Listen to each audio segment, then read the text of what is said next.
Assalamualaikum warahmatullahi wabarakatuh.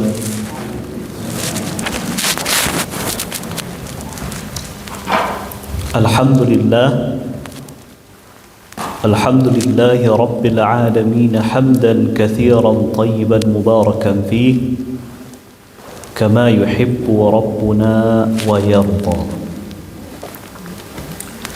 أشهد أن لا إله إلا الله وحده لا شريك له وأشهد أن محمدا عبده ورسوله اللهم صل وسلم على نبينا وشفيعنا ومولانا محمد وعلى آله وأصحابه ومن تبعهم بإحسان إلى يوم الدين أما بعد. اللهم بك أصبحنا وبك أمسينا وبك نحيا وبك نموت وإليك النشور. أصبحنا على فطرة الإسلام وعلى كلمة الإخلاص وعلى دين نبينا محمد صلى الله عليه وسلم وعلى ملة أبينا إبراهيم حنيفا مسلما وما كان من المشركين. اللهم انفعنا بما علمتنا وعلمنا ما ينفعنا وزدنا علما آمين يا رب العالمين. Ma'asyiral muslimin wal muslimat, bapak-bapak dan ibu-ibu jamaah salat subuh rahimakumullah. Kita lanjutkan kajian kita membahas kitab Riyadhus Shalihin yang rutin kita laksanakan setiap Sabtu ba'da subuh. Pada kesempatan subuh hari kini, pembahasan kita tentang Kitabus Salam, pembahasan tentang masalah salam. Bab yang ke-131, Babu Fadlis Salami wal Amri bi Ifsha'ihi. Bab keutamaan salam dan perintah untuk menyebarkan salam. Perintah untuk memperbanyak membaca salam kepada orang lain. Nah, Imam An-Nawawi mendasarkan pembahasanku kepada 4 potongan ayat dan 6 buah hadis. 6 buah hadis. Beliau nukil beberapa firman Allah Subhanahu wa taala. Yang pertama, qala Allah taala, a'udzu billahi minasy syaithanir rajim, ya ayyuhalladzina amanu la tadkhulu buyutan ghayra buyutikum hatta tasta'nisu wa tusallimu ala ahliha. Wahai orang-orang yang beriman, janganlah kamu masuk ke sebuah rumah yang bukan rumahmu sebelum kamu minta izin dan memberikan salam kepada orang yang punya rumah tersebut. Surat An-Nur ayat 27. Wa qala ta'ala, fa idza dakhaltum buyutan fasallimu ala anfusikum tahiyatan min indillahi mubarakatan tayyibah. Maka apabila kamu masuk ke dalam sebuah rumah, maka berikanlah salam kepada orang yang punya rumah, yang juga berarti salam untuk dirimu sendiri. Sebuah ungkapan salam yang diberkahi dan penuh kebaikan dari Allah Subhanahu wa taala. An-Nur ayat 61. Wa qala ta'ala, wa idza huyyitum bi tahiyyatin fahayyu bi ahsana minha aw rudduha. Dan apabila kamu diberikan ucapan salam, maka balaslah ucapan salam itu yang lebih baik darinya atau yang semisal dengannya. An-Nisa ayat 86. Wa qala ta'ala hal ataka hadithu dhaifi Ibrahim al-mukramin idh dakhalu alaihi faqalu salama qala salam. Apakah telah datang kepadamu cerita atau kisah tamunya Ibrahim yang dimuliakan, iaitu para malaikat, ketika mereka masuk menemui Ibrahim, maka mereka pun mengatakan salam, keselamatan untukmu. Ibrahim pun menjawab salam, keselamatan untuk kalian. Al-Dhariyat ayat 24 dan 25. Nah, Bapak-bapak dan ibu-ibu jamaah salat subuh rahimakumullah, alhamdulillah di pertemuan sebelumnya kita telah mengkaji tentang masalah mimpi. Saya masih ingat je bu, adab-adab awak ketika bermimpi. Kalau mimpi elok, ucapkan alhamdulillah, boleh ceritakan ke orang yang kita percaya. Kalau mimpinya buruk, ucapkan ta'awuz, kemudian meludah ke kiri 3 kali, rubah posisi lalok dari kanan ke kiri, dari kiri ke kanan, dan yang lainnya. Kemudian jangan diceritakan ke orang, jangan dicari-cari tafsir. Kemudian yang ketiga, mimpi biasa, mimpi bunga tidur istilahnya, tidak diceritakan kecuali sebagai bahan renungan saja. Nah, di sebuah hari kini kita masuk pembahasan yang baru, yaitu tentang masalah salam. Kalimat Assalamualaikum. Ketika seseorang mengucapkan salam, itu maknanya adalah ad-du'a'u bisalamati min kulli afah, yaitu sebuah ungkapan doa agar seseorang yang didoakan itu diberi keselamatan dari keburukan atau dari bahaya-bahaya. Artinya Bapak Ibu, ketika awak mengucapkan salam, baik itu di majlis-majlis atau bersobok awak jauh orang, kemudian mengatakan Assalamualaikum, maka di saat itu kalau kita dalami, maka seolah-olah kita doakan, "Hoi fulan, aku doakan engkau semoga senantiasa selamat dari hal yang buruk-buruk. Warahmatullahi, mendapatkan kasih sayang Allah. Sayang Allah hendaknya ke engkau. Wa barakatuhu, mendapat keberkahan pula dari Allah." Jadi Bapak Ibu, kualah hebatnya Islam ya.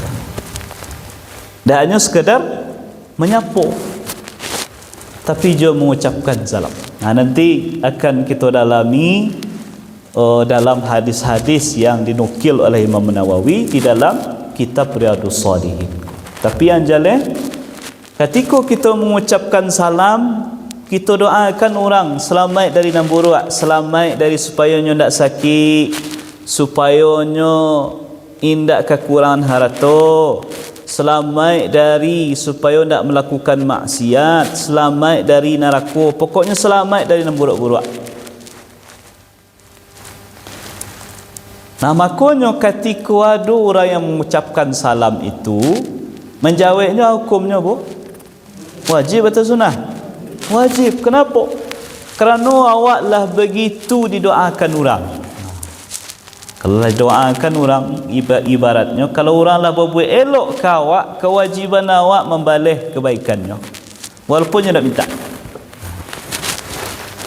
Makanya hukumnya mengucapkan salam hukumnya sunnah yang dianjurkan, sedangkan ketika diucapkan salam menjawabnya adalah wajib bagi yang diucapkan salam.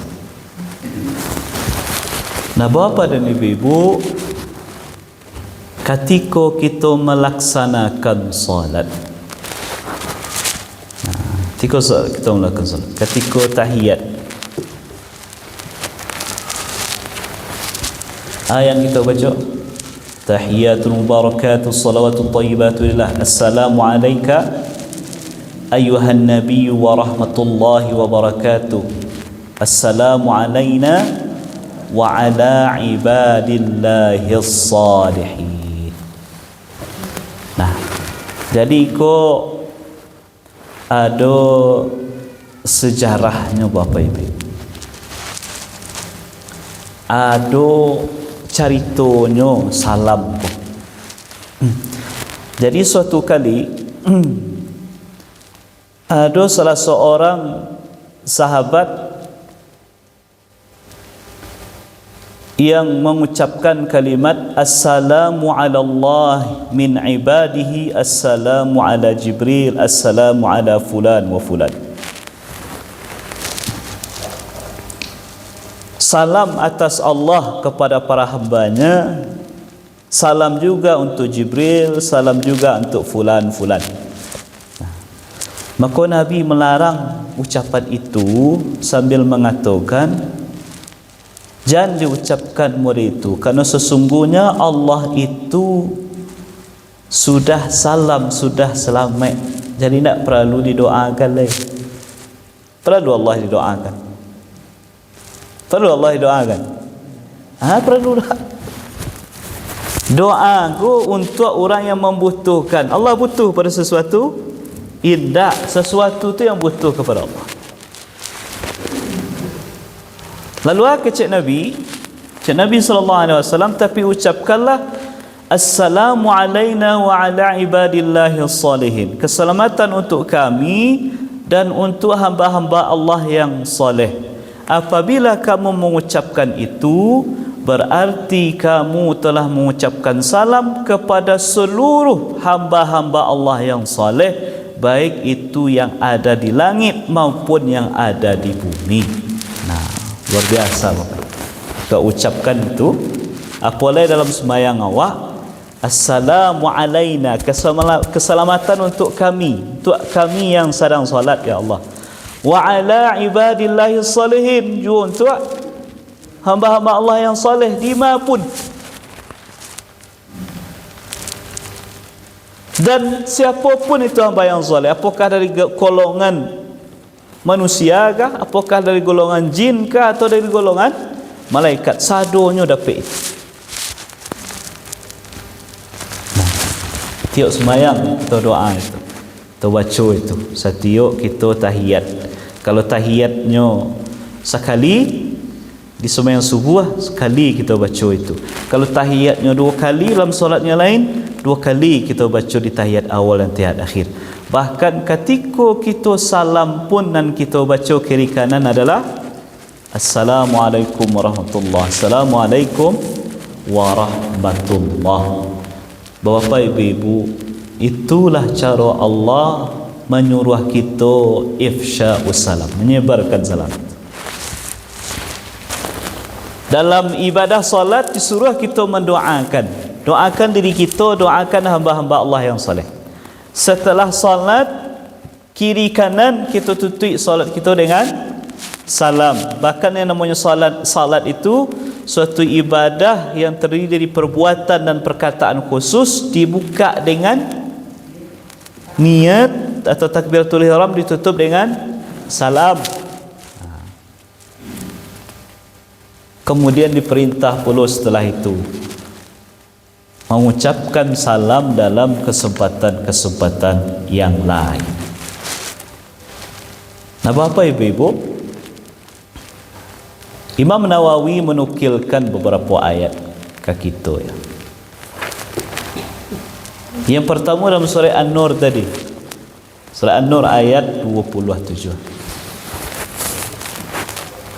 Kata Allah, wahai orang yang beriman, jangan kamu masuk ke rumah yang bukan rumahmu kecuali kamu minta izin dahulu dan mengucapkan salam kepada orang yang ada di rumah itu.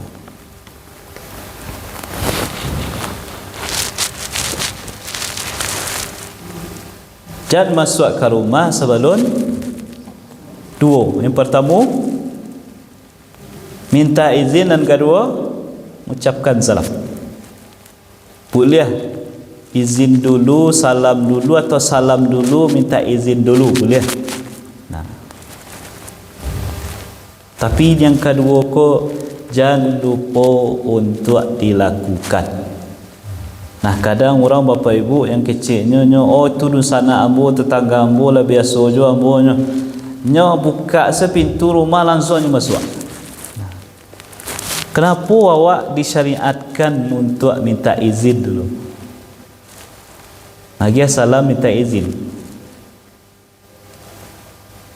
Supaya orang rumah, orang yang ada di rumah itu bisa persiapkan dirinya. Contoh, awak masuk ke rumah orang itu, ternyata rumahnya berserak-serak. Kalau nyo padusi alun makai jilbab lah, kita buka auratnya, kemudian nyalon saya awak masuk, apa terjadi? Nampaklah aib rumah itu. Tujuannya, salah satu tujuan. Kemudian yang kedua, ketika kita minta izin dan mengucapkan salam, berarti itu menunjukkan kita punya hubungan nan elok jauh orang dan punya rumah. Kenapa? Kerana tak mungkin kita mengucapkan salam kecuali kepada orang, kecuali hati kita sedang berasih, indah ada punya problem masalah orang yang punya rumah. Nah, itu adabnya Bapak Ibu ya, yang mesti kita perhatikan. Nanti akan kita dalami nanti dalam pembahasan berikut. Kalau itu sebagai pembukaan sebenarnya. Kemudian kata Allah, fa idza dakhaltum buyutan fasallimu ala anfusikum tahiyatan min indillahi mubarakatan thayyibah. Apabila kamu masuk ke dalam rumah, berikanlah salam. Kasih bagi salam bu, kau orang yang punya rumah. Tapi Allah bahasakan fasallimu ala anfusikum. Agih salam kau orang yang punya rumah, karena itu seolah-olah engkau telah memberi salam kepada dirimu sendiri. Jadi ketika kita mengucapkan salam Bapak Ibu, mendoakan orang yang ada di rumah, secara tidak langsung kitalah mendoakan diri awak sudah. Kenapa? Karena orang mukmin itu ibarat satu tubuh.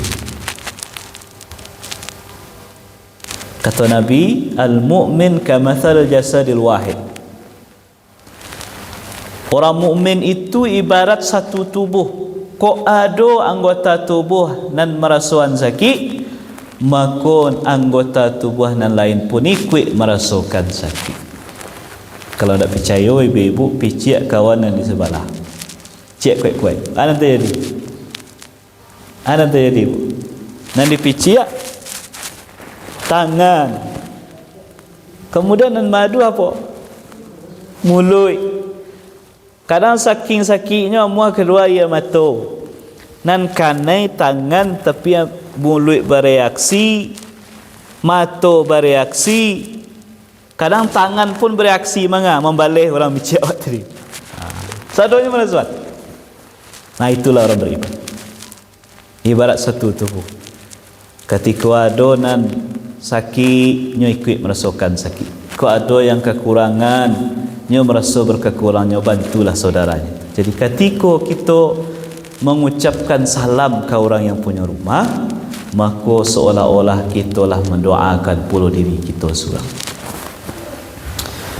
Wa qala ta'ala, wa idza hayyitum bi tahiyyatin fahayyu bi ahsana minha aw rudduha. Allah Ta'ala berfirman, apabila kamu diucapkan salam, maka balaslah ucapan salam itu dengan yang lebih baik atau yang semisal dengannya. Bapak ibu-ibu, tadi kita lah sampaikan, mengucapkan salam tu hukumnya sunnah, menjawabnya wajib. Menjawab salam yang wajib itu yang setara jo yang disampaikan orang. Jadi maksud yang lebih baik itu kata ulama, yang pertama lebih baik dari segi ucapannya. Itu yang dianjurkan. Yang normalnya Bapak Ibu, ba'a orang mengucapkan salam kawa, mulai itu pula kita menjawabnya. Itu normal. Apa yang wajibnya? Misalnya, yang mengucapkan Assalamualaikum, kita jawab Waalaikumsalam. Atau Assalamualaikum warahmatullahi, kita jawab Waalaikumsalam warahmatullahi. Atau nyo baca lengkap Assalamualaikum warahmatullahi wabarakatuh, kita jawab Waalaikumsalam warahmatullahi wabarakatuh. Itu normalnya. Ba'a ucapan salam kawak, meritu kita jawab. Dan kecek sebagian ulama itu wajib. Jadi kalau ada orang mengucapkan Assalamualaikum warahmatullahi wabarakatuh, kemudian awak jawab Waalaikumsalam saja, berdosa orang yang menjawab meritu. Karena orang mendoakannya sempurna, nyo mendoakan orang tidak sempurna. Minimal sama, aurud duha sama. Tetapi yang baik itu balas dengan yang lebih lengkap. Kalau nyo baca Assalamualaikum, Waalaikumsalam warahmatullahi, minimal itu. Atau Assalamualaikum warahmatullahi, Waalaikumsalam warahmatullahi wabarakatuh. Kalau nyo baca lengkap, ya lengkap loh. Tak ada tambahan. Assalamualaikum warahmatullahi wabarakatuh, ya cukup awak jawab Assalamualaikum warahmatullahi wabarakatuh. Nah, jadi yang baik itu Bapak Ibu, you menjawab yang lebih sempurna dari orang yang mengucapkan salam kawan. Kemudian yang kedua, yang dimaksud dengan yang lebih baik itu adalah cara awak menjawab salam. Cara menjawab salam. Ada orang kadang mengucapkan salam kurang etikanya. Assalamualaikum. Ini bu. Karian zorun. Awak jawab bah. Waalaikumsalam warahmatullahi wabarakatuh. Jangan mariak lah awak Bapak Ibu ya. Kalau mariak lah awak sama lah nyo. Atau contoh yang lain, nyo mengucapkan salam tapi nyo lengah-lengah zan, dak nyo caliak wajah kita. Kurang adab. Kita jawab dengan cara yang berbeza, yang lebih baik. Nah, Bapak Ibu, bagi kita yang mengucapkan salam, tolong ucapkan salam batua-batua. Kerana awak kan ingin praktis, ingin capek. Assalamualaikum. Tak hati. Ada yang beritu? Ada yang beritu? Lagi banyak.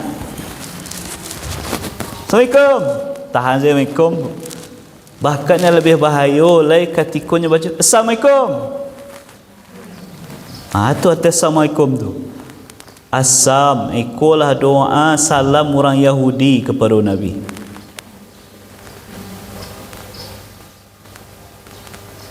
Jadi orang Yahudi itu ndak ingin Nabi ku selamat, makanya rubahlah kalimat salam yang seharusnya Assalamualaikum, nya baca Assalamualaikum. Kalau Assalamualaikum artinya keselamatan untukmu, kalau Assalamualaikum mati kena racun dah engkau. Jadi pernah orang Yahudi mengucapkan itu, kecik Aisyah, engkau pun mati kena racun dan dapat laknat Allah. Berang Aisyah mendengar itu. Tapi kecik Nabi, wahai Aisyah, jangan meritu engkau. Koknya mengucapkan itu, cukuplah dijawab waalaikum, engkau meritu pula. Nah, kalau nyo doakan elok, nyo dapat nan elok. Kalau nyo doakan nan buruk, nyo dapat nan buruk. Jadi Bapak Ibu, mari betul-betul kita ucapkan bana Salam tu dengan kalimat yang betul. Assalamualaikum. Nah, Assalamualaikum. Tegaskan Assalamualaikum. Jangan Assalamualaikum.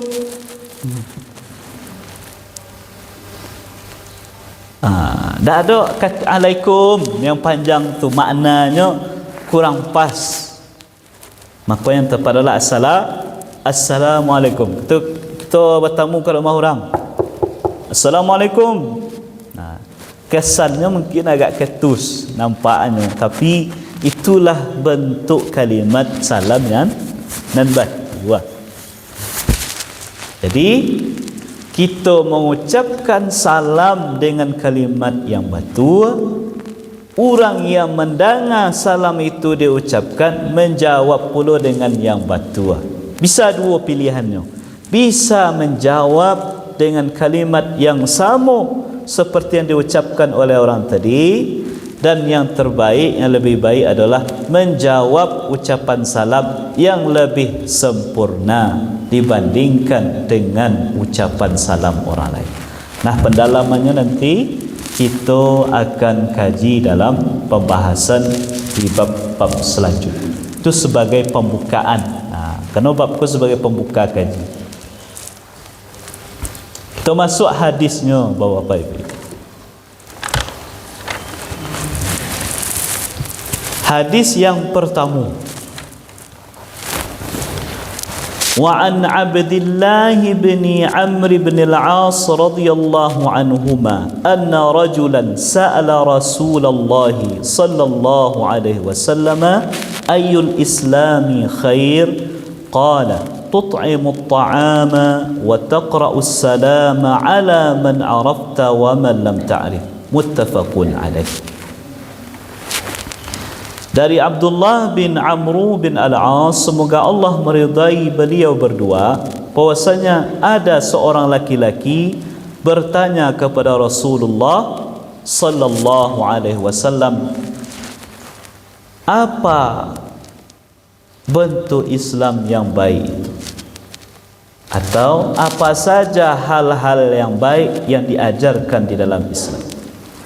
Maka Nabi menjawab, tut'imut ta'am, engkau memberi makan orang lain, wa taqra'us salama 'ala man 'arafta wa man lam ta'rif, dan engkau membaca salam kepada orang yang engkau kenal dan orang yang tidak engkau kenal atau belum engkau kenal. Hadis sahih diriwayatkan oleh Imam Al-Bukhari dan Muslim. Ya, Bapak-bapak dan ibu-ibu, pertanyaan salah seorang sahabat ke Nabi. Apa saja bentuk hal-hal yang elok ya Rasulullah dalam Islam supaya kami bisa amalkan? Jadi sahabat tu Bapak Ibu bertanya tentang sesuatu, tujuannya bukan sekadar ingin tahu, tapi tujuannya memang ingin mengamalkan. Ikonan Bapak usaha kita contoh, ketika kita telah mengetahui nan elok-elok dalam Islam, kita usahakan amalkan walaupun mensuan-suan. Dan sebaliknya, ketika kita tahu nan buruk-buruk, maka berusaha kita menghindari. Maka Nabi jawab yang pertama, memberi makan. Bagi makan. Dan orang yang paling wajib, paling prioritas untuk diagih makan adalah keluarga awak surang.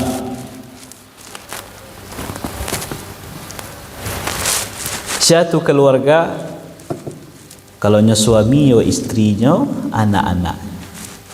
Kemudian kata ayah ibunya. Kau yang paling prioritas, kau yang wajib Bapak Ibu. Iku yang kalau ingin bersedekah awak dalam bentuk apapun, iku yang mesti diperhatikan dahulu. Artinya Jangan sampai ada orang Islam ko lebih loyal membantu orang lain dibandingkan keluarganya sudah. Kakawan tak tangguang royal. Traktirlah kawannya, balian baju segala macam. Tapi anak bininya di rumah makan seadanya, bajulah mulai usang tak pernah dibalian. Iko orang zalim. Zalim bukan elok di kerajaan ni. Orang zalim kerananya mendahulukan nan sunnah daripada wajib. Nah, mendahulukan nan sunnah pada yang wajib. Yang wajib tu ya keluarga dulu. Kalau nya suami, ya anaknya, istrinya, ayah ibunya. Miri sawak mencari ada orang yang elok ke orang lain tapi ke keluarga surang. Kalau istilah orang awaknya saku bajai. Nah, kok jadi perhatian bagi awak Bapak Ibu. Perhatikan dulu nan dakik-dakik awak. Terutama yang keluarga inti gitu. Nah, kalaulah tercukupi kebutuhan pokoknya, masih ada alhamdulillah. Baru nanti kita bisa bantu yang lain. Kau bukan berarti kita egois, tidak. Bukan egois, tidak. Tapi memang Islam memerintahkan itu. Kau ada dua amalan. Yang pertama wajib dan kedua sunnah. Kita hanya mampu melakukan nan cie saja. Mana yang seharusnya kita dahulukan? Nan wajib atau nan sunnah? Nan wajib. Kalau hanya mampu nan cie saja. Tapi kalau mampu kita kedua-duanya, tentu lebih baik kerajokan dan kedua-duanya. Nah Bapak Ibu, mendahulukan keluarga dalam memberi nafkah atau magiah makan ko, dua keutamaan. Yang pertama sebagai bentuk sedekah, yo sebagai silah yo. Kalau kata istilah ulamanya, sadaq wa it'amuhum sadaqatun wasilah. Magia makan keluarga tadi, menafkahi keluarga tadi sebagai bentuk sedekah dari suami kepada keluarganya, kemudian sebagai bentuk tanggungjawab dirinya memelihara hubungan yang elok kepada keluarganya semua. Itu kelebihan. Nah, jadi dahulukan keluarga dahulu. Nan wajib diawak. Baru nanti agih ke orang nan lain. Kok kawan-kawan kita, kok tetangga kita dan lain sebagainya. Bapak-bapak dan ibu-ibu rahimakumullah,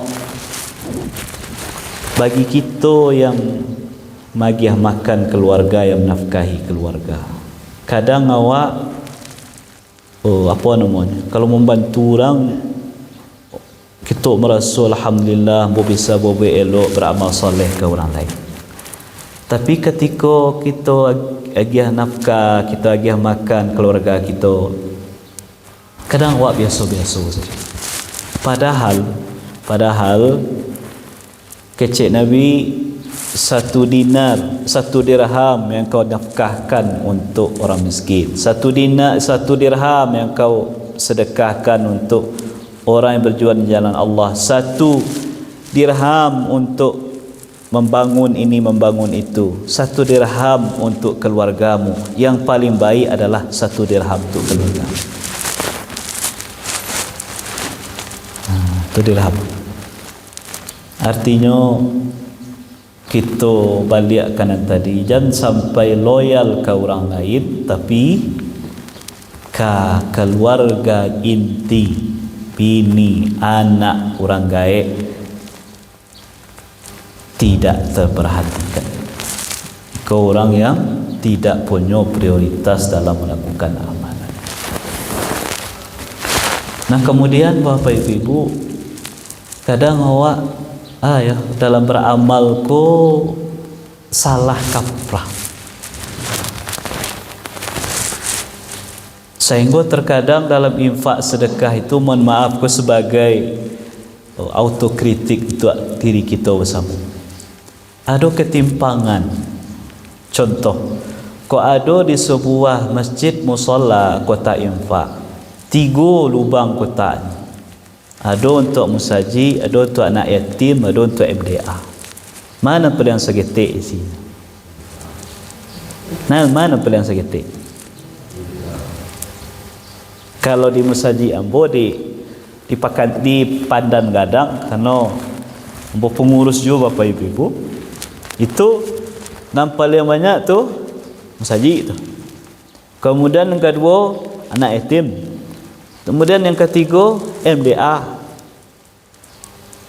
Kau ada nang kampek, ada situ untuk fakir miskin duafa. Biasanya yang duafa kau nomor 3, MDA paling ketik. Yang masjid banyak kau.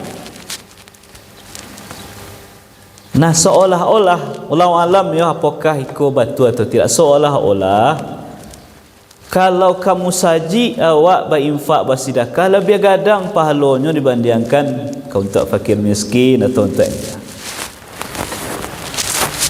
Padahal mohon maaf, musajinya fasilitasnya lah bagus, orang berinfak lah banyak, sedangkan nanti ko MDA nya kah atau fakir miskinnya alun terbantu lah dengan baik. Atau sebaliknya Bapak Ibu, anak yatim banyak, kalau tak fakir miskin kurang. Padahal anak yatim go ndak bara di kampung tu. Kampung kami Bapak Ibu Panan Gadang tu kini dak ada anak yatim. Tak ada anak yatim. Sehingga piti yang banyak di kota infak tu, lalu naik tambah dari rantau, boleh hari raya harus diekspor keluar. Istilahnya. Dia gia ke kalau awak tinggal di Panan Gadang, dia gia lah anak yatim yang ada di Sungai Tanah Gadang, ada Sungai Tanah Ketik. Dan ini informasi mana yatim yang ada di negara itu dibagi itu. Tak ada lah.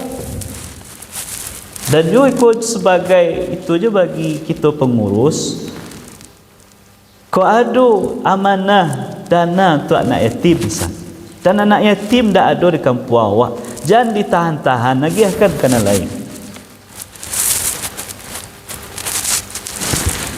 Kenapa? Kerana rasa-rasanya ketika orang berinfak untuk anak yatim, indaklah doanya memesan doh aku untuk anak yatim di kampung kita gaya. Kalau ndak ada anak yatim simpan saja dulu, kan tak ada doh. Nya kan umum sebagiannya untuk anak yatim. Berarti di mana pun ada anak yatim tu nya berhak nerima. Nah, maka salurkan secepat-cepat.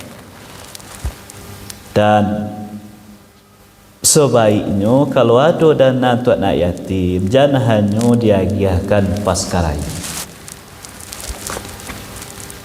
Bakok meritu dari pengalaman dan sudah Bapak Ibu, pengalaman kami sebagai pengurus, ketika dana yatim itu hanya diagiahkan karayo, penggunaannya rata-rata hanya untuk hal yang konsumtif yang kadang kurang manfaat. Diagiah karayo dari musaji magiah, dari orang perantau magiah, adun lain dari yang lain, sehingga bukan awak iri atau ba'a, sehingga dapat banyaklah anak yatim go, sehingga yang terjadi, mohon maaf, ada yang terjadi ketika selesai raya bukan untuk wang sekolahnya, untuk kebutuhan pokok, tapi malah beli HP baru. Nah, jadi sebaiknya memang bagi-bagi. Misalnya agak 2 kali dalam setahun atau 3 kali setahun. 3 kali misalnya Bapak. Yang sekali pas orang karayo tetap bagian. Yang 2 kali lagi pasnya awal semester sekolah. Di semester genapnya atau di semester ganjil sekolah. Sehingga kita bisa amanahkan ke orang gaibnya, ke ibunya, ke keluarganya, tolong ikut jual dipakai untuk biaya pendidikan. Nah, jadi dana yatim yang kita gunakan itu tepat guna. Tepat. Kemudian kata Nabi, wa taqra'us salama ala man arafta wa man lam ta'rif. Amalan yang juga terbaik dalam Islam itu salah satunya adalah yaitu engkau mengucapkan salam kepada orang yang engkau kenal atau yang belum engkau kenal.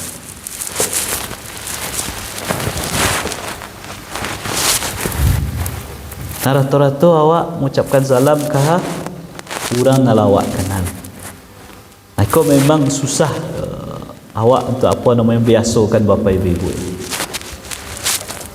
Ucapkan salam ku memang lalu jadi kebiasaan dia awak. Mengucapkan assalamualaikum. Paling awak menyapu. Dah, Pak, kan itu. Itu pun sebenarnya lah elok juga. Tapi kalau ingin lebih elok, ucapkan baca benar assalamualaikum. Dan lebih hebatnya lagi kecik Nabi tidak hanya kepada orang yang awak kenal. Kau orang yang tak awak kenal pun ucapkan salam. Jadi tujuan awak mengucapkan salam bapa ibu-ibu jangan hanya sekadar untuk orang yang awak kenal. Tapi ucapkanlah salam tujuannya dua, niatnya dua. Yang pertama ingin dapat pahala, dan kedua ingin membangun silaturahmi. Ada orang yang mungkin awak ucapkan salam kenya, wa alun kenal jenya kemudian terjadi perkenalan bertambah dosa nak surang. Jadi ikut kata Nabi, amal yang baik itu pertama bagi makan, dahulukan keluarga dahulu, kemudian baru orang lain, dan kedua ucapkan salam kepada orang yang kita kenal dan orang yang alun kita kenal. Kemudian hadis yang kedua, wa an Abi Hurairah radhiyallahu anhu 'anil Nabi sallallahu alaihi wasallam qala lamma khalaqa Allahu Adama qala, tatkala Allah Subhanahu wa taala menciptakan Adam alaihi salam, maka Allah berfirman kepada Adam, idhhab fasallim ala ulaika nafari minal malaikah julusun fastami' ma yuhayyunaka fa innaha tahayyatuka wa tahiyyatu dzurriyyatik. Pergilah dan berilah salam kepada sekelompok malaikat-malaikat yang sedang duduk-duduk itu. Maka dengarkanlah bagaimana mereka mengucapkan salam kepadamu atau menjawab salammu, karena sesungguhnya salammu tahiyyatuka wa tahiyyatu dzurriyyatik, karena sesungguhnya begitulah kelak nanti ucapan salammu dan ucapan salam anak keturunanmu. Faqala assalamu alaikum, maka Adam pun menemui para malaikat tadi, kemudian mengucapkan assalamu alaikum. Faqalu assalamu alayka wa rahmatullah, fazaduhu wa rahmatullah. Maka malaikat menjawab, keselamatan untukmu dan rahmat Allah. Mereka menambahkannya dengan kalimat wa rahmatullah dan rahmat Allah. Nah, di situ bapa ibu-ibu kita cari pengamalan ayat tadi. Ketika seseorang mengucapkan salam kepada kita, maka yang terbaik itu adalah jawab dengan yang lebih baik. Jadi Adam mengucapkan assalamualaikum, malaikat mengucapkan assalamualaikum warahmatullahi. Nah, mungkin ada yang bertanya, tapi dia awak bah kok jawabannya Ustaz waalaikumsalam warahmatullah, bukan assalamualaikum warahmatullah. Nah, jadi sebagian ulama ada yang mengatakan syariat ko untuk Adam dan keturunannya. Tapi setelah datang Nabi Muhammad sallallahu alaihi wasallam, maka kita mengikuti apa yang diajarkan oleh Nabi, walaupun hakikatnya sama keduanya, tapi perbedaan segitik saja. Nah, jadi kalau untuk awak, ketika ada orang mengucap assalamualaikum, kita jawab waalaikumsalam warahmatullahi wabarakatuh.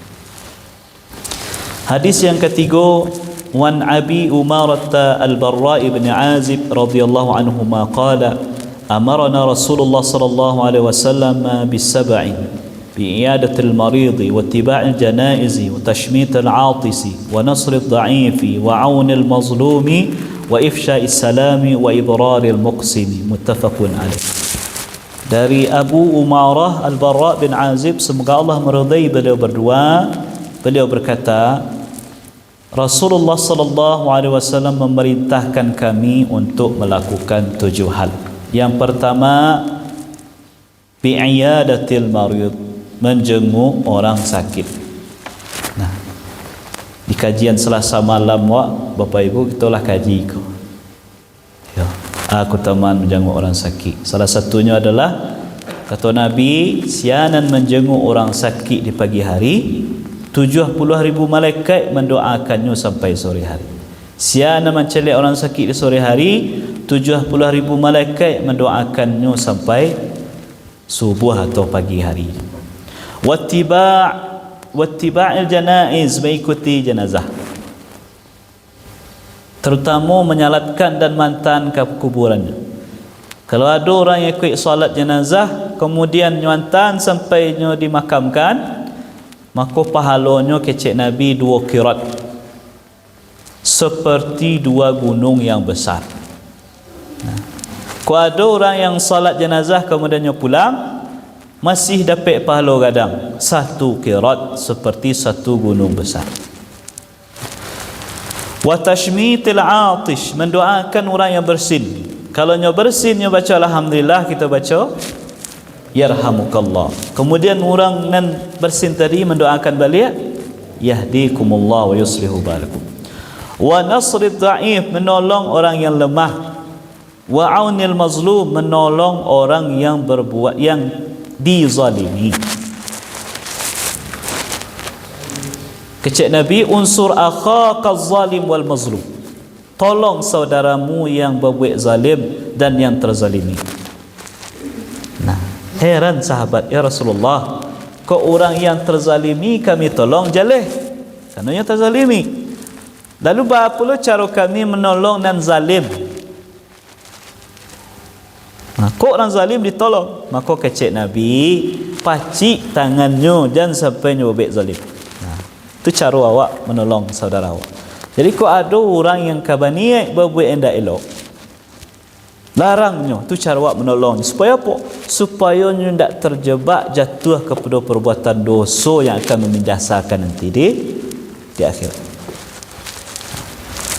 Wa ifsya'i salam, menyebarkan salam. Wa ibraril muqsid, menunaikan sumpah janji atau nazar.